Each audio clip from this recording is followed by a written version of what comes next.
Primeiro aos Coríntios, capítulo 10. Nós vamos continuar com a nossa série de estudos e hoje nós continuaremos com a nossa série de exposições na Epístola aos Coríntios.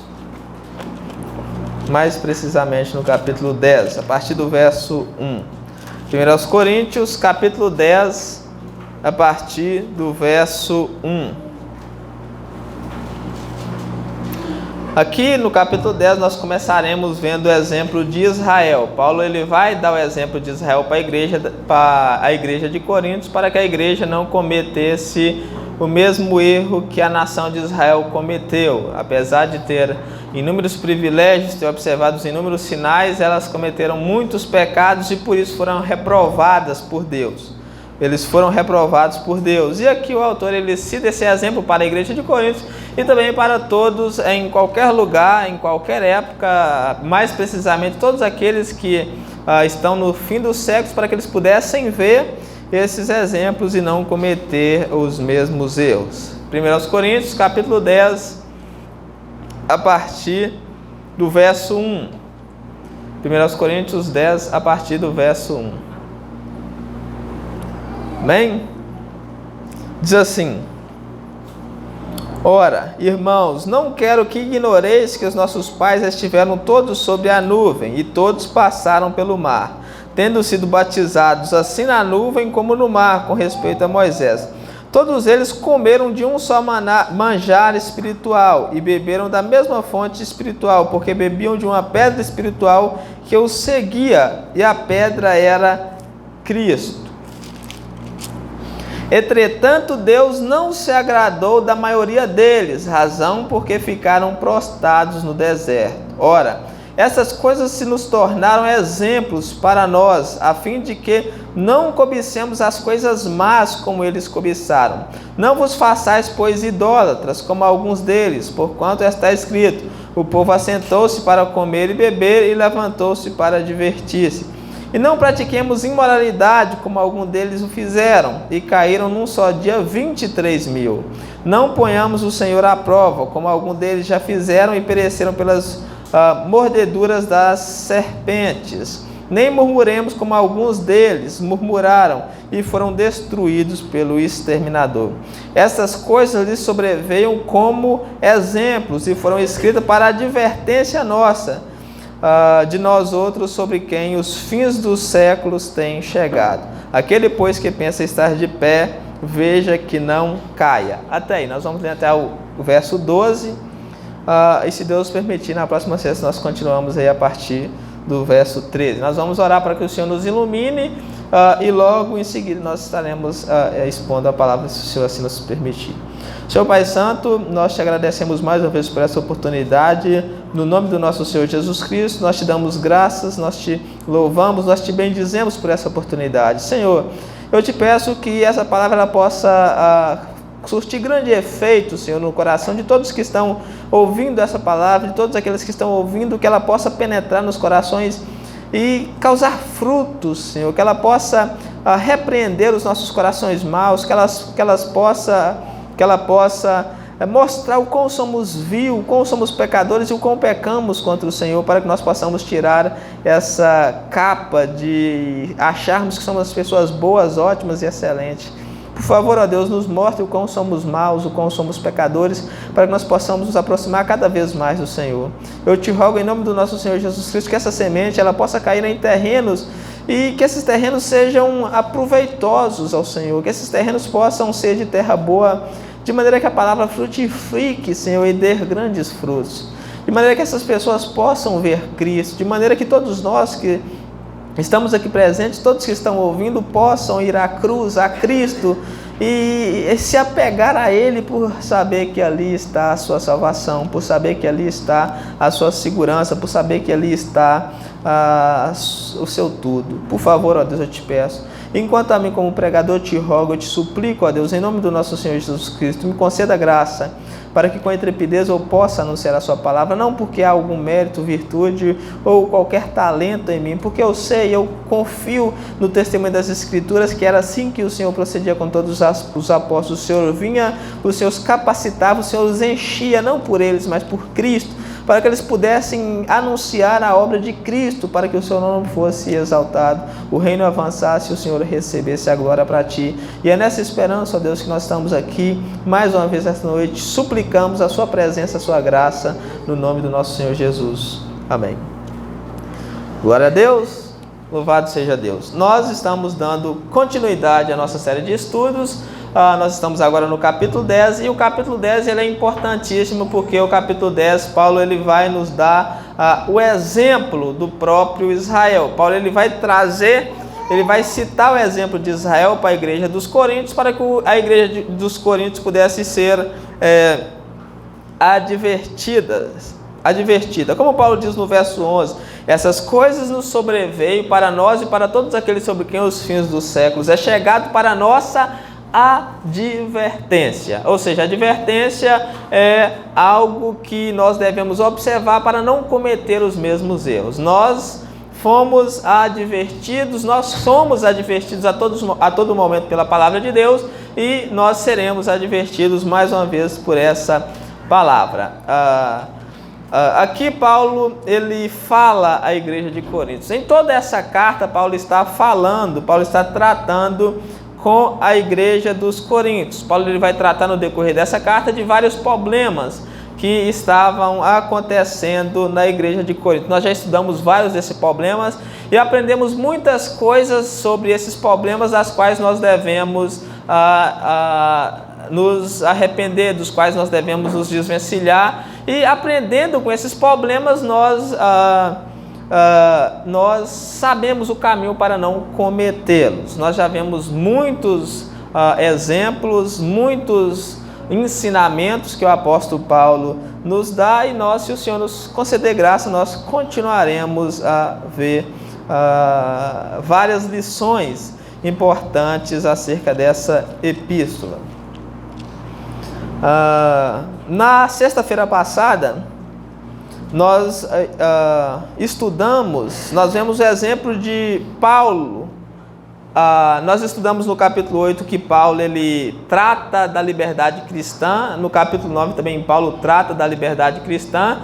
No capítulo 8 Paulo ensina um princípio fundamental, um princípio que rege a igreja, um princípio de amor, que por amor nós podemos abrir mão da nossa liberdade cristã, se ela de algum modo vir servir de tropeço para o irmão. Então esse é um princípio que Paulo trata no capítulo 8. No capítulo 9, Paulo ele dá o seu próprio exemplo para demonstrar que ele punha em prática aquilo que ele pregava. No capítulo 9 nós vemos que Paulo ele abre mão dos seus direitos como pregador, direito de receber salário de igreja, direito de ser sustentado pela igreja. Ele abre mão dos seus direitos por um motivo nobre, que era o amor ao evangelho. Então ele exemplifica pela sua própria vida, ele dá exemplo pela sua própria vida daquilo que ele ensina, daquele princípio importantíssimo que ele ensina no capítulo 8. Então são esses dois temas que nós vemos no capítulo 9, capítulo 8, capítulo 9. Paulo ele trata da liberdade cristã, e no capítulo 9 ele exemplifica com a sua própria vida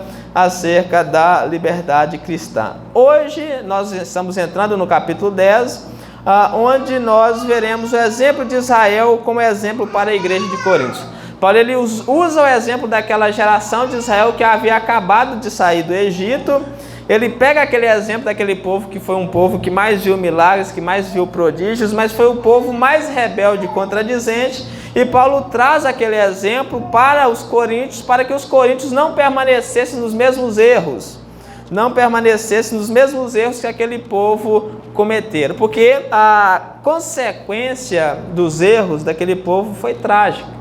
Aquele povo pecou e a Bíblia diz que eles pereceram no deserto. O deserto foi o maior cemitério da história já registrado, né? Porque no deserto morreu milhões de pessoas. Foram sepultados no deserto porque desobedeceram a palavra de Deus. Milhões de pessoas, 1.800.000 pessoas saíram do Egito e só entraram 2 pessoas na terra prometida. Por que não entraram? Por causa da incredulidade, por causa da dureza do coração, por causa da rebeldia contra Deus, por causa do coração que não se arrepende, do coração impetuoso, o coração que não se arrepende.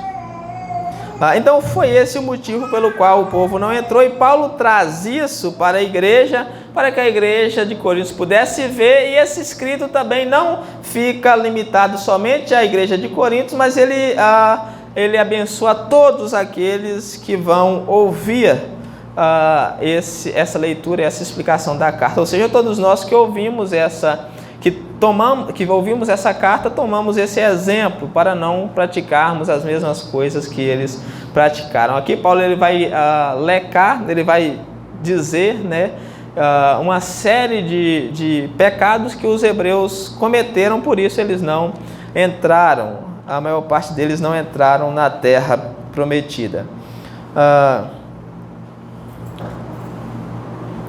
Então essa advertência, ela não é limitada apenas à igreja de Corinto. Paulo escreveu ela para a igreja de Corinto, mas essa é uma advertência que passa para todos aqueles que querem viver uma vida justa e reta diante de Deus. Se você quer viver uma vida justa e reta, se você quer viver para a honra e para a glória de Deus, você pode ouvir essa advertência, observar, atentar para ela, para que você possa viver para a honra e para a glória do nome de Deus.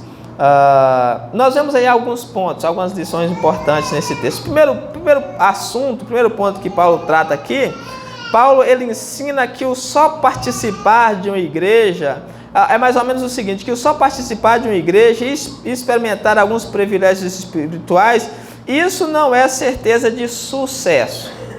O só fazer parte de uma igreja, ou experimentar alguns dons espirituais, ou fazer parte do corpo de membros, ou fazer parte da membresia, isso não é certeza de sucesso, porque tem muitas pessoas que estão na igreja, que participam de uma igreja, e acham que só por estar ali, ela já está salva, ela já está no céu, ela já está segura. Paulo diz que não é assim que funciona. Por quê? Porque a nação de Israel foi dessa maneira. A nação de Israel, Paulo vai dizer aqui, que todos eles foram batizados no mar e na nuvem, eles comeram de um manjar espiritual, que era Cristo, assim como nós também, nós fomos batizados, nós ingressamos na vida cristã, nós comemos e bebemos a santa ceia do Senhor. Então eles, da mesma maneira que nós, da mesma maneira que a igreja de Corinto, foram iniciados na vida cristã, mas isso não era suficiente, isso não era certeza de sucesso. O segredo para uma vida que leva ao sucesso é a perseverança, é o amor, o arrependimento, a prática do bem, a prática das boas obras, a prática em praticar a vontade de Deus. Então aqui do verso 1 ao verso 5, Paulo ele traz esse princípio importante para que nós, para a igreja, para que nós também observamos.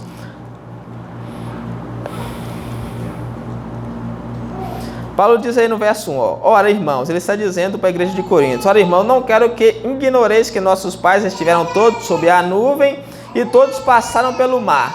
Esse estar debaixo da nuvem, esse passar por dentro do mar vermelho quando as águas foram abertas, tem um significado. Está no verso 2, tendo sido batizados assim na nuvem como no mar, com respeito a Moisés. Então eles passaram pelo mar, estavam debaixo da nuvem, tendo sido batizados. Eles foram batizados e aquele batismo ali era o símbolo da profissão de fé deles. Eles foram batizados quanto a Moisés. E todos eles, no verso 3, comeram de um só manjar espiritual e beberam da mesma fonte espiritual, porque bebiam de uma pedra espiritual que os seguia, e a pedra era Cristo. Então todos eles tinham essa iniciação na vida cristã. Todos eles participaram dos sacramentos, todos eles participaram desses dois sacramentos importantíssimos, que era o batismo e a ceia que nós temos hoje. Porém, isso não era segurança de sucesso para eles. Isso não era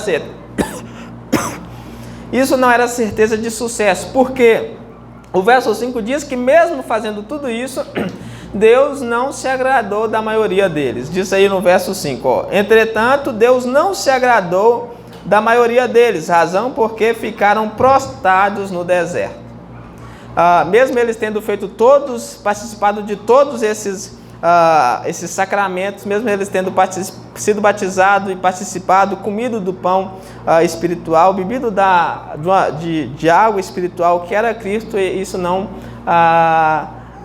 ainda não foi suficiente, isso não agradou a Deus. O que é que nós aprendemos aqui então?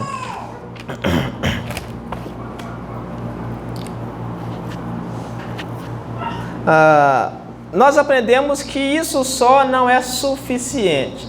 Nós aprendemos que o estar na igreja, que passar pelo batismo, que passar pela ceia, que passar por todos esses privilégios espirituais, isso não significa que uma pessoa está firme até o final.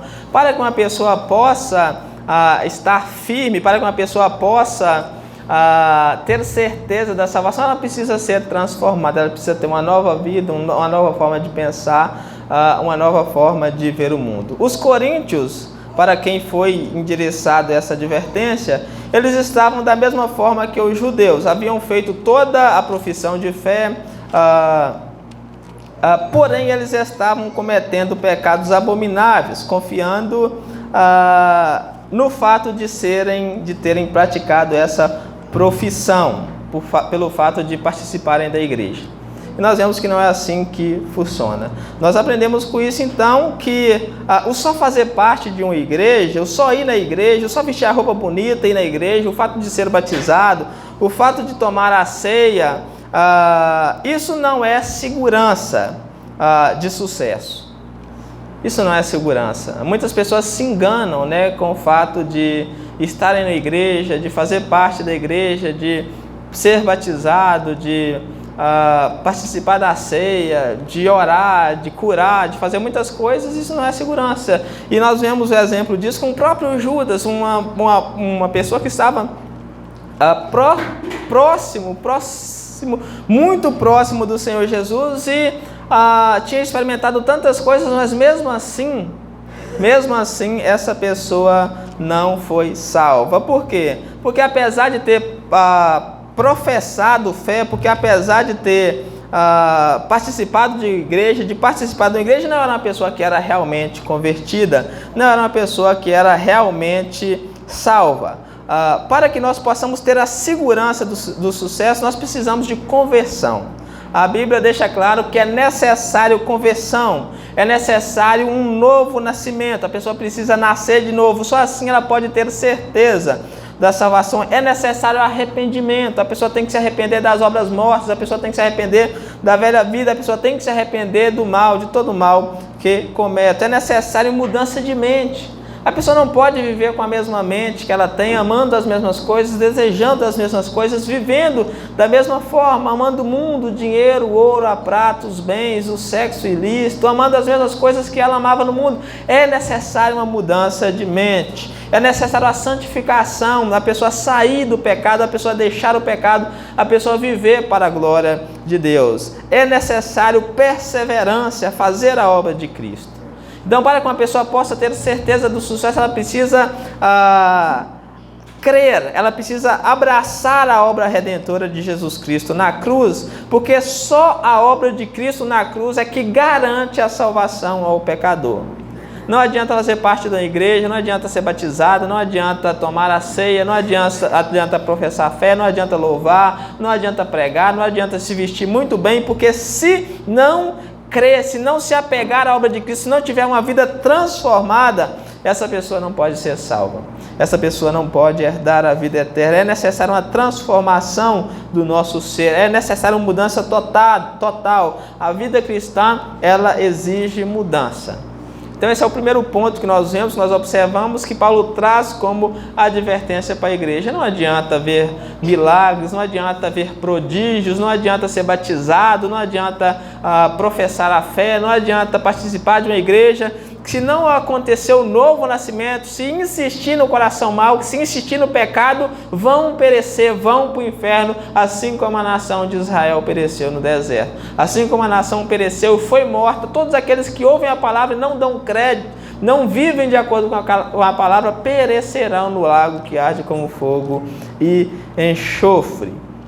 Então a garantia para o sucesso é abraçar a obra de Cristo, crer no que Cristo fez por nós, amar a Cristo, amar a sua obra, se apegar à sua obra, buscar a Cristo de todo o coração e ter uma vida transformada através da obra de Cristo, porque Cristo é o único que pode transformar a nossa vida. Então esse é o primeiro ponto que nós vemos aqui. Segundo ponto que Paulo trata, ele vai chamar a igreja a olhar os pecados de Israel, que aquela nação cometeu, para que eles não viessem a cometer os mesmos erros que eles. Nós vemos isso do verso 6 ao verso 10. Então, aqui é mais ou menos o seguinte: aprender com os erros. Nós devemos aprender com os erros para não cometer os mesmos erros. É um princípio fundamental e é um princípio que todas as pessoas conhecem. Nós devemos aprender com os erros para não cometer os mesmos erros. Aqui do verso 6 ao verso 10, Paulo ele cita 5 pecados abomináveis por Deus, que Deus abomina e que os israelitas haviam cometido e que a igreja de Coríntios estavam cometendo. Então Paulo usa esse exemplo, não é por acaso. Paulo sabia que havia problema na igreja de Coríntios, que a igreja de Coríntios estavam participando desses mesmos problemas. Então Paulo usa esse exemplo de advertência para que a igreja não continuasse nos mesmos caminhos maus, para que a igreja não seguisse os mesmos caminhos que Israel seguiu e insistiu e pereceram no deserto. Então nós vamos ver esses pecados um por um, e nós vamos consultar na fonte onde que Paulo tira essa palavra. Nós vamos consultar no Antigo Testamento, mais precisamente no livro de Números, né? Todas essas passagens onde que o povo peca e sofre gravemente com isso. O primeiro pecado que Paulo diz, que Paulo cita aí, é o pecado da cobiça. Eles cobiçaram as coisas más. Está aí no verso 6.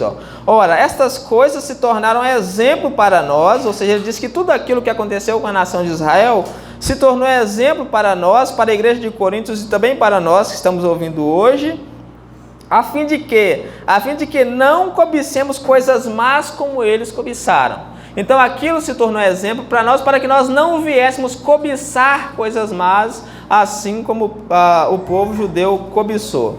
No verso 6 aí, Paulo está fazendo referência a episódios. Ele vai fazer aí do verso 6 ao verso 10 referências a episódios do Antigo Testamento, onde o povo, eles pecam contra Deus. Eles pecam contra Deus. Esse primeiro pecado está em Números, capítulo 11, verso 4. Nós vamos fazer a leitura de Números, capítulo 11, verso 4. Deixa aberto aí em Coríntios, né? Marca aí, nós vamos lá em Números, faremos a leitura e voltaremos logo em seguida. Números, capítulo 11, verso 4, fala desse primeiro pecado, o pecado da cobiça dos judeus que levaram a perecer. Números 11, a partir do verso 4. Eles murmuram, eles cobiçam eles cobiçam as coisas que ficaram para trás, eles cobiçam as coisas que havia no Egito, ou seja, eles cobiçam os prazeres que ficaram para trás, os prazeres que ficaram no mundo. Esse é um perigo muito perigoso, né, que a igreja está sujeita a cobiçar aquilo que ficou para trás. Olha o que diz aí o verso 4. E o populacho, ou seja, uma quantidade de povo que estava no meio deles, veio a ter grande desejo das comidas dos egípcios. Eles desejaram, eles cobiçaram as comidas que ficaram no Egito, que era a casa da servição, que era o lugar de pecado. Pelo que os filhos de Israel tornaram a chorar e também disseram: quem nos dera comer carne? Então eles cobiçaram aquelas coisas que Deus considerava como sendo mais, cobiçaram aquelas coisas que eram imundam para Deus, eles cobiçaram as coisas que ficaram no mundo, os prazeres transitórios que ficaram. Verso 5, lembramos-nos dos peixes que no Egito comíamos de graça, dos pepinos, dos melões, dos alhos silvestres, de cebolas e dos alhos. Aí como eles vão falar do maná agora. Agora, porém, seca-se nossa alma e nenhuma coisa vemos senão este maná. Eles falam do pão de Deus, eles falam da provisão de Deus ali no Egito com desprezo. Eles falam do maná com desprezo. Aqui, Paulo ele diz que o povo cobiçaram coisas más. A grande questão aqui é que eles cobiçaram coisas más. Que coisas más são essas? Que coisas más são essas que eles cobiçaram? Eles cobiçaram as comidas dos egípcios. Eles cobiçaram aquilo que ficou para trás. Para nós, eles cobiçaram aquilo que ficou para trás, aquilo que fazia parte da velha vida. Eles cobiçaram aquilo que fazia parte da velha vida, aquilo que fazia parte do velho homem. É isso que eles cobiçaram. Então, o que nós aprendemos aqui? Cobiçar aquilo que ficou na velha vida é algo mal perante os olhos de Deus. Tem muitas pessoas que dizem ser cristão, que dizem crer, que dizem haver passado por um novo nascimento, que dizem ter passado pelo arrependimento, mas elas ainda amam as coisas que ficam para trás. O povo, eles estão na igreja, eles estão em Israel, estão andando com Deus, mas eles ainda amam aquilo que ficou no Egito. Eles ainda amam as coisas que ficaram no Egito. Isso é um grande pecado diante de Deus. Eles cobiçar aqueles que estão no mundo, cobiçar o pecado que há no mundo, cobiçar as coisas ilícitas que há no mundo. Cobiçar as coisas ilícitas que há no mundo. Então esse é um dos grandes perigos que o povo de Israel enfrentou, pereceu por causa de cobiçar as coisas erradas. É um grande perigo que a igreja de Corinto estava passando. A igreja de Corinto também cobiçava coisas que não eram lícitas, e é um grande perigo que a igreja moderna enfrenta, cobiçar aquilo que é no mundo, cobiçar parecer com o mundo, cobiçar ficar, se vestir, andar, falar como o mundo. As pessoas, elas desejam ser igual ao mundo. Os crentes, eles desejam ser igual ao mundo. Eles desejam se parecer com o mundo. Eles desejam as mesmas coisas que o mundo. E por esse pecado, algumas morreram. Muitas pessoas morreram. Muitas pessoas pereceram por cobiçar aquilo que é errado. Então esse é o primeiro pecado que Paulo vai elencar aqui nesses 5 pecados, que é o pecado da cobiça. Nós não devemos cobiçar além do necessário, nós não devemos cobiçar as coisas erradas, nós não devemos cobiçar aquilo que ficou para trás. Cristo nos chamou para vivermos uma nova vida, uma vida livre de pecado, livre do mundo, livre das coisas pecaminosas, das coisas perversas. E nós não devemos olhar para aquilo, olhar para o Egito, olhar para trás e cobiçar as coisas más. Tudo aquilo que ficou para trás é má. Nós não podemos desejar, nós não podemos anseiar, nós não podemos querer as mesmas coisas más que nós almejávamos quando estávamos no mundo, assim como o povo almejou. Porque tem muitas pessoas que estão na igreja, que estão no meio do povo, mas já voltaram para o Egito. Muitas pessoas que estão na igreja, mas já voltaram para o Egito no seu próprio coração, porque amam o Egito. Assim como a mulher de Ló, que amava Sodoma e não queria sair. O que aconteceu? Virou uma estátua de sal, porque amava o pecado. Tem muitas pessoas que são assim, estão na igreja, mas amam o pecado, cobiçam o pecado, deseja as coisas pecaminosas, deseja o proibido, deseja o escabroso, deseja aquilo que não é lícito.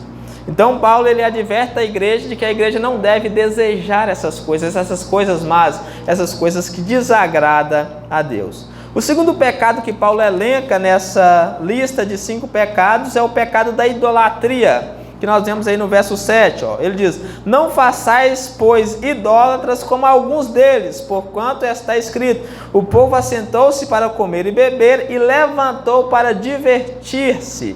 Aqui Paulo se refere a Êxodo 32, do 1 ao 6, onde o povo, eles fazem um bezerro de ouro quando Moisés sobe para o monte para buscar as tábuas da lei, e eles adoram esse ídolo. Nós vamos ler lá Êxodo 32, quem tiver com a Bíblia aí puder abrir, Êxodo 32, do verso 1 ao verso 6. Nós vemos esse grande pecado, o pecado da idolatria que o povo cometeu, onde que o povo faz um bezerro de ouro e oferece culto a esse bezerro de ouro. Diz aí no verso 1, mas vendo o povo que Moisés tardava em descer do monte, Moisés havia subido no monte para receber da mão de Deus as tábuas da lei, mas ocorreu que Moisés demorou um pouco em descer, então o povo cerca Arão e lhe disse: levanta-te, faz-nos deuses que vão adiante de nós, pois quanto a esse Moisés, homem que nos tirou do Egito, não sabemos o que lhe terá sucedido. Então eles encurralam Arão e pedem que Arão faça deuses. Eles estavam acostumados com essa prática no Egito de deuses com D minúsculo. Nós acreditamos que só há um Deus, e eles queriam deuses que iam diante deles, e eles cometeram a idolatria. Quando o povo, eles dá o lugar que é só de Deus para outros que se chamam Deus, aí está feito a idolatria. Verso 2: Disse-lhes Arão: Tirai as argolas de ouro das orelhas das vossas mulheres, vossos filhos e vossas filhas, e trazei a mim. Então todo o povo tirou das orelhas as argolas e trouxe a Arão. Este, recebendo-a das suas mãos, trabalhou o ouro com buril e fez dele um bezerro fundido. Então disseram: São estes, ó Israel, os teus deuses, que te tiraram da terra do Egito. Então Abraão fez o bezerro de ouro fundido e disse: esse é o Deus que tirou da terra do Egito. Isso é idolatria. Arão, vendo isso, edificou um altar diante dele e apregoou, dizendo: amanhã será festa ao Senhor. Aí vem o versículo que Paulo diz lá, quando diz que o povo cometeu a idolatria. No dia seguinte, madrugaram e ofereceram holocaustos e trouxeram ofertas pacíficas, e o povo se assentou para comer e beber e levantou-se para se divertir. Então o povo cometeu aí a idolatria, que é mais um pecado dos quais Deus abomina. Deus, ele condena em toda a Bíblia a idolatria. Nós vemos algo importante. Muitas pessoas, acerca da idolatria, muitas pessoas acreditam que a idolatria é só se ajoelhar diante de uma imagem ou orar para aquela imagem. Tem muitas pessoas que falam: eu não sou idólatra porque eu não tenho nenhuma imagem em casa, não tenho imagem de Maria, imagem de santo, eu não me ajoelho diante dessas imagens e eu não oro para essas imagens. Muitas pessoas acreditam que a imagem, que a idolatria é só isso, só se ajoelhar diante de uma escultura e adorar essa escultura. Aí é que a pessoa se engana. A idolatria é muito mais do que apenas se ajoelhar diante de uma imagem de escultura. A idolatria é qualquer coisa que você ama mais do que a Deus. Qualquer coisa que ocupa o lugar de Deus na sua vida é idolatria. Qualquer coisa que ocupa o lugar de Deus na sua vida é idolatria. Vai muito mais além do que só se ajoelhar diante de um santo, só se ajoelhar diante de uma imagem, orar para outra pessoa que não seja Cristo.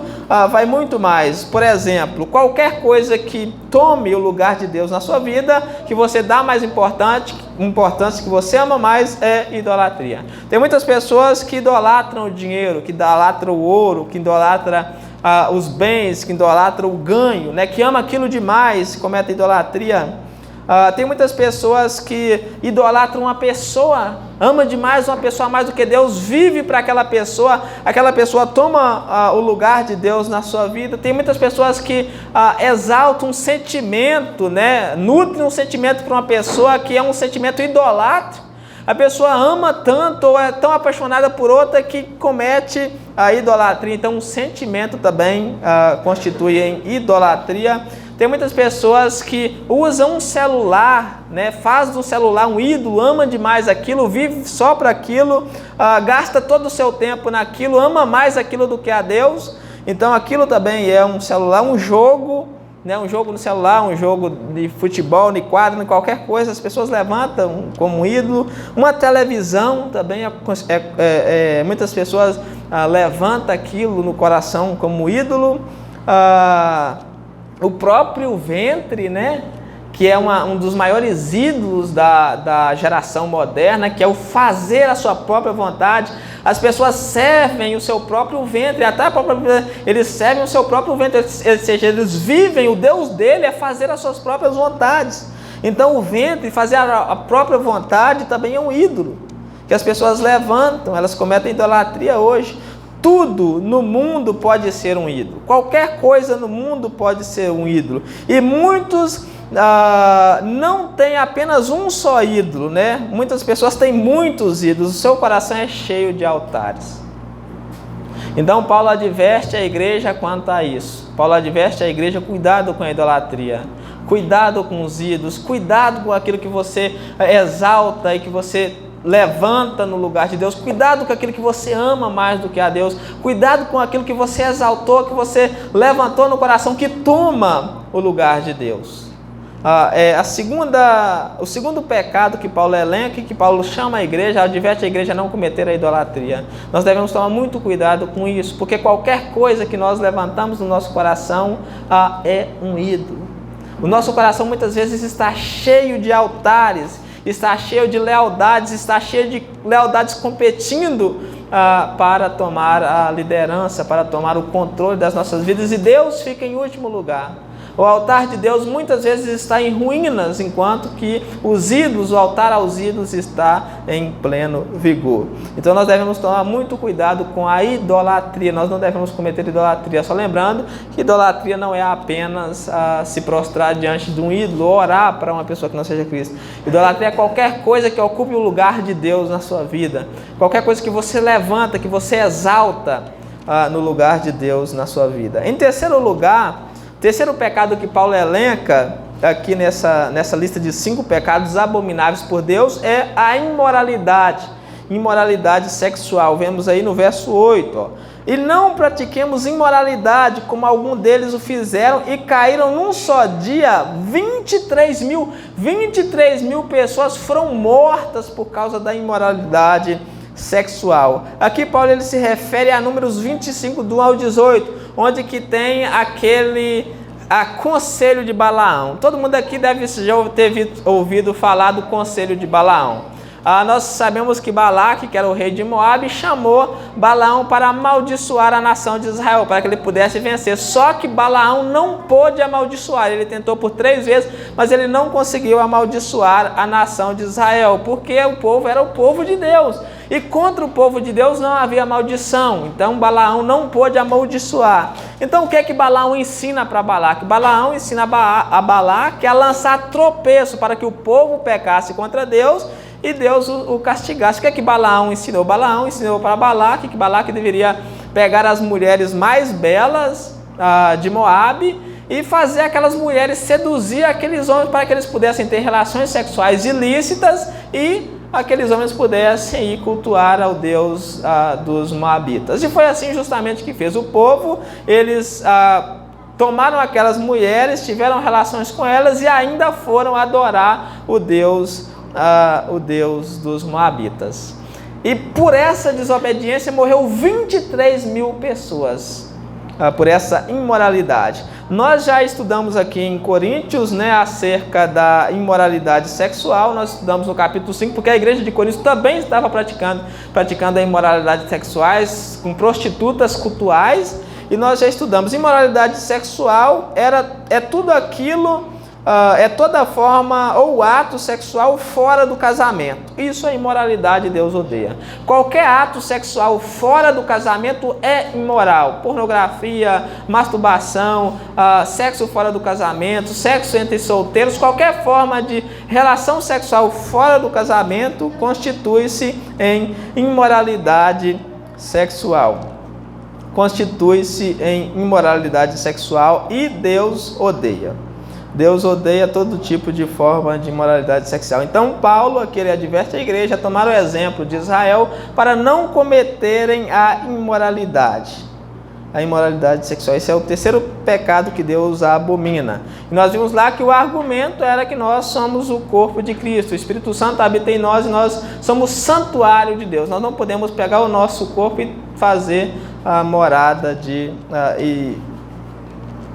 pecado. O quarto ponto que nós vemos aqui, o quarto pecado que Paulo elenca aqui, é o colocar Deus à prova.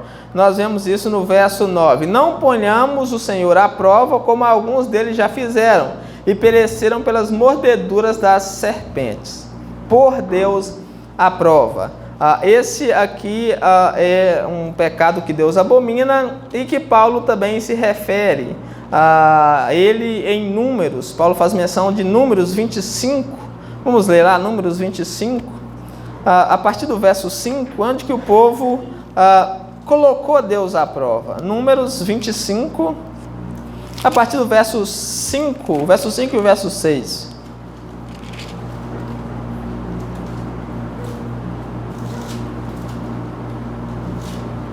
Números 21, perdão. Números 21, Números 25 é o caso da imoralidade. Números 21, o verso 5 e o verso 6. O povo ele vai falar contra Moisés e contra Arão. Depois da revolta de Corá, né, o povo ele vai falar contra Moisés e contra Arão. Não, aqui é a questão da serpente. Verso 5. E o povo falou contra Deus e contra Moisés, porque nos fizesse subir do Egito para que morramos. A fala do povo. Por que nos fizesse subir do Egito para que morramos nesse deserto onde não há pão nem água?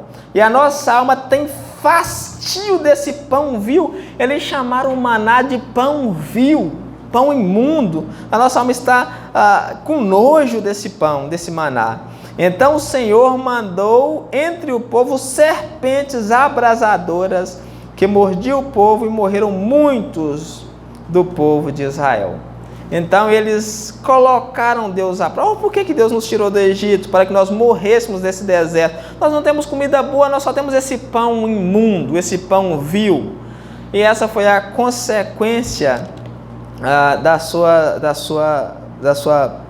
do seu pecado. Veio serpentes e mataram a maioria deles. O povo começou a reclamar de não haver água e reclamar do maná. Falaram contra Deus e contra Moisés. Com isso a ira de Deus se acendeu contra eles e Deus enviou serpentes. Aqui nós vemos a ingratidão do povo. O povo era ingrato. O povo, apesar de todo o bem que Deus fez a eles, eles ainda eram ingratos. Apesar de todo o bem que Deus havia feito para o povo não se importava.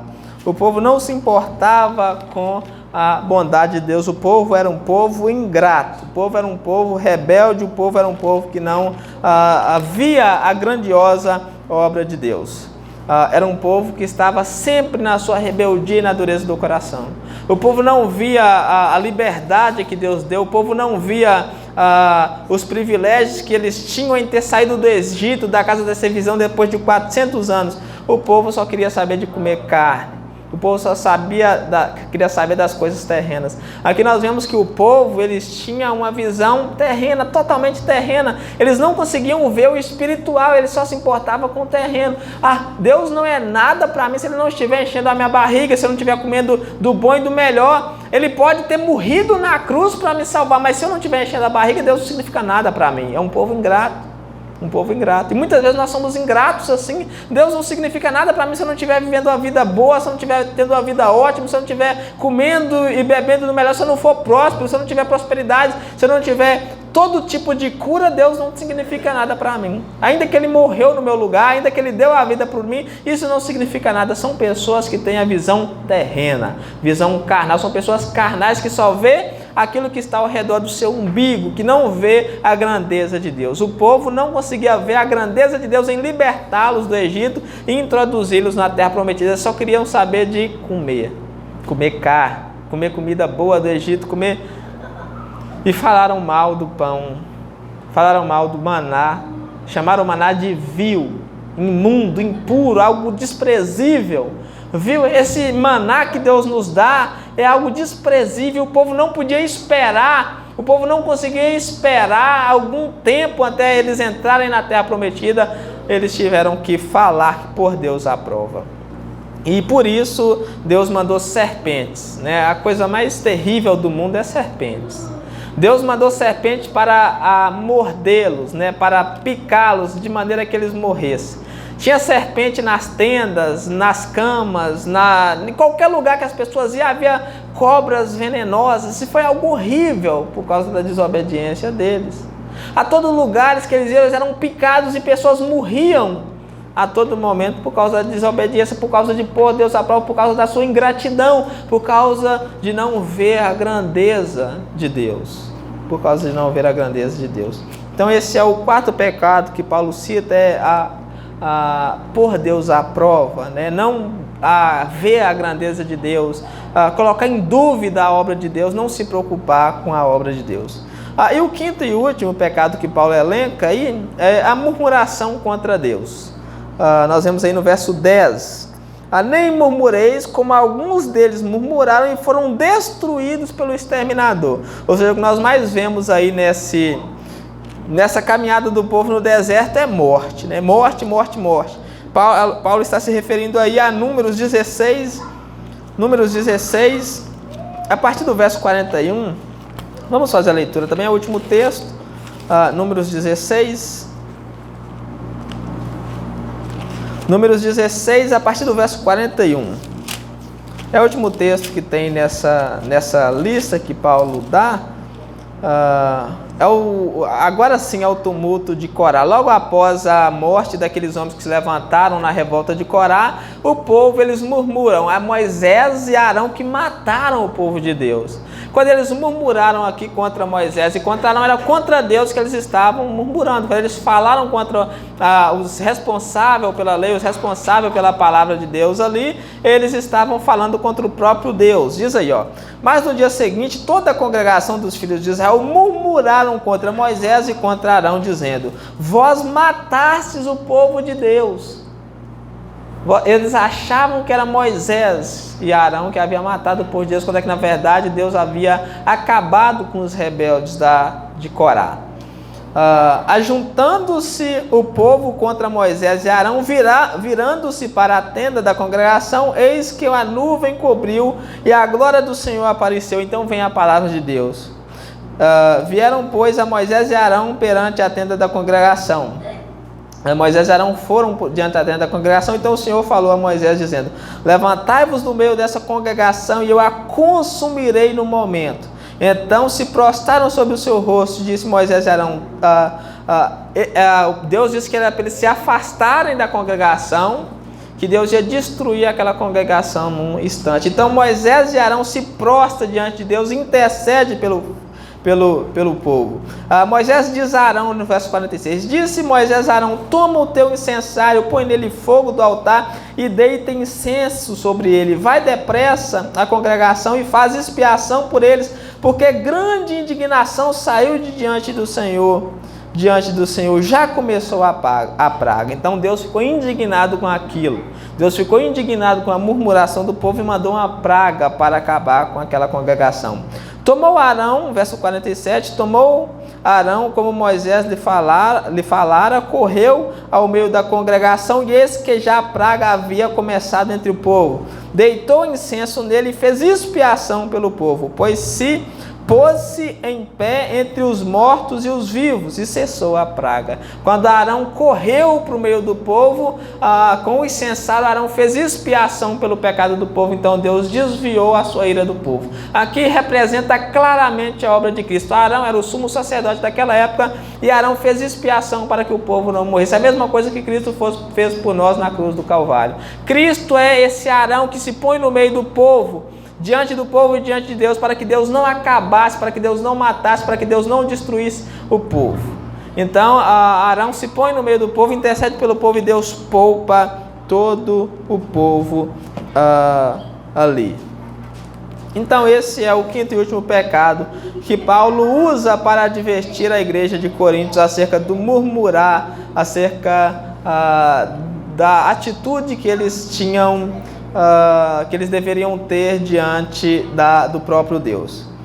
Eles falaram contra Deus, contra Moisés, eles falaram contra Arão e eles murmuraram contra Deus. A murmuração, ela despertou a ira de Deus.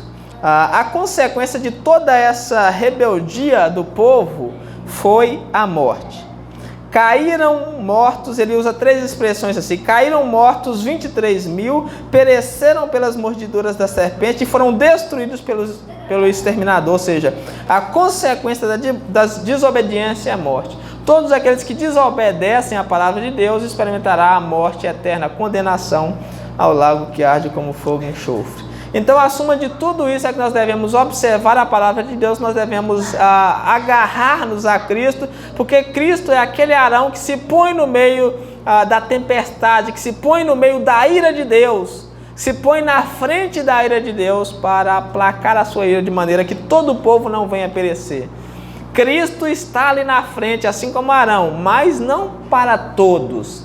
Nós vemos que Arão se colocou no meio do povo e já havia muitas pessoas mortas ali. Mas havia muitas pessoas que ficaram vivas e que não morreram por causa da intercessão dele. Da mesma forma é com Jesus Cristo. Jesus, ele morreu para salvar todos aqueles que creem. Enquanto aqueles que não creem, que são rebeldes, eles continuarão no seu caminho para o lago que arde como fogo e enxofre, a saber, o fogo do inferno. Então nós precisamos nos apegar a Cristo e a sua obra. E por fim aí, do verso 11 e verso 12, nós vemos qual que é o objetivo dessa advertência, que é incentivar a igreja à santificação e à vigilância. A igreja de Corinto, ela estava nessa situação, eles estavam cometendo esses mesmos pecados que os hebreus que os hebreus haviam cometido, e Paulo vai chamar a igreja à sobriedade.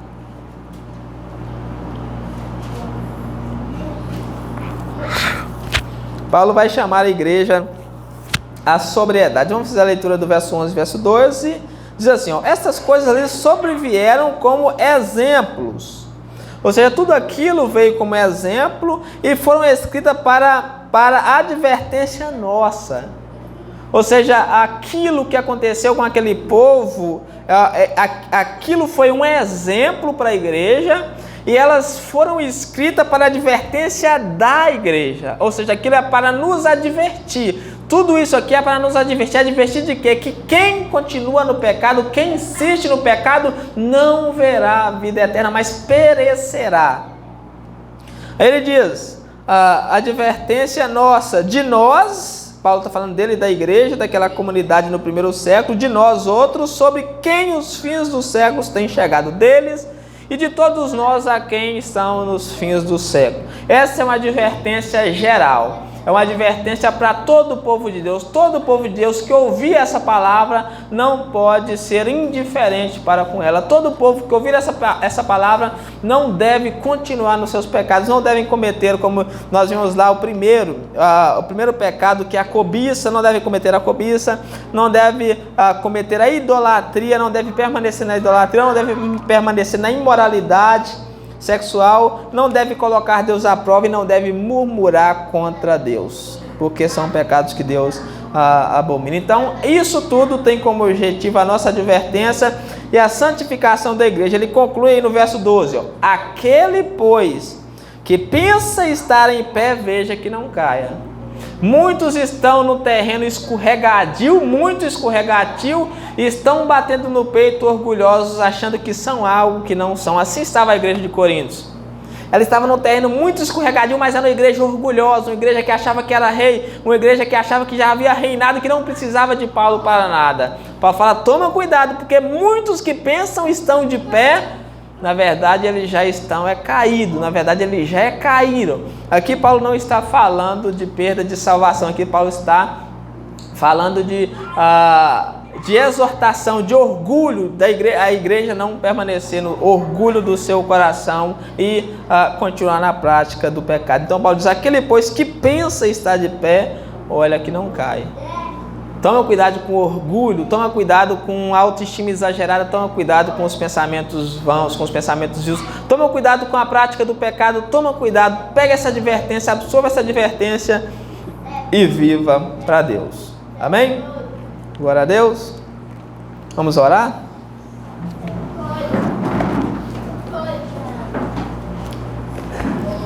Senhor Pai Santo, mais uma vez nós te agradecemos por essa oportunidade que o Senhor nos deu de podermos estar todos reunidos para ouvir a sua santa palavra. Muito obrigado pela vida de todos os irmãos que vieram, que estão aqui presentes para ouvir a sua palavra, e que essa palavra ela possa frutificar, ela possa penetrar no coração de todos e que possam produzir frutos, Senhor, que ela não caia por terra ou que ela não caia na beira da estrada e as aves a arrebatem, mas que ela possa cair em terreno fértil, que ela possa dar muitos frutos. Por favor, ó Deus, abre os nossos olhos, nosso coração, nosso entendimento e nos conceda graça para que nós possamos ver a Cristo, conhecer a Cristo, saber que o Cristo é o nosso único Senhor e Salvador.